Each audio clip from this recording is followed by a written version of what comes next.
आजा राजा आजा आजा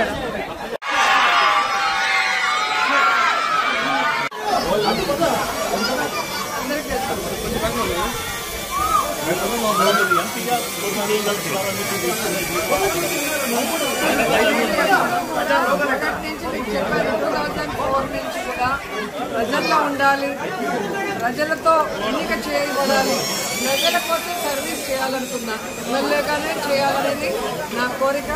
సో జగన్మోహన్ రెడ్డి గారి ఆశీర్వాదంతో 2 సార్లు ఎమ్మెల్యే అయ్యా, మంత్రి కూడా అయ్యా, 3వసారి కూడా ఎమ్మెల్యేగా హ్యాట్రిక్ కొడతా జగనన్న ఆశిస్తుందని ఈ సందర్భంగా తెలియజేస్తున్నాను.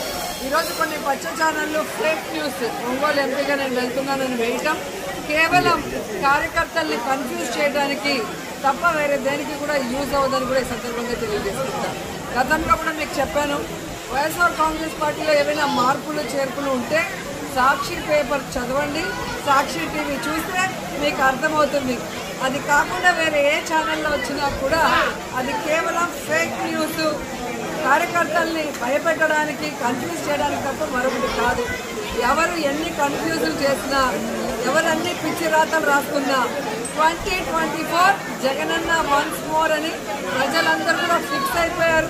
ఇప్పటికే అన్ని జిల్లాల్లో కూడా క్యాండిడేట్ని జగన్మోహన్ రెడ్డి గారు అనౌన్స్ చేసేయడం మీరు అందరూ కూడా గమనించారు. ఈరోజు తెలుగుదేశం పార్టీకి కానీ, జనసేనకు కానీ, కాంగ్రెస్ కానీ క్యాండిడేట్లు లేక ఫ్రస్ట్రేషన్తో పిచ్చెక్కిపోయి ఈరోజు ఈ విధంగా వైఎస్ఆర్ కాంగ్రెస్ పార్టీ మీద దుమ్మెత్తి పోసే కార్యక్రమాన్ని చేసుకుంటూ ముందుకు వెళ్తున్నారు తప్ప వాళ్ళ పార్టీలో ఏ నియోజకవర్గంలో ఏ ఎమ్మెల్యేకి ఇవ్వాలి, ఏ పార్లమెంటు పరిధిలో ఏ పార్లమెంట్ సభ్యుడికి ఇవ్వాలన్న ఆలోచనలు వాళ్ళు లేరు.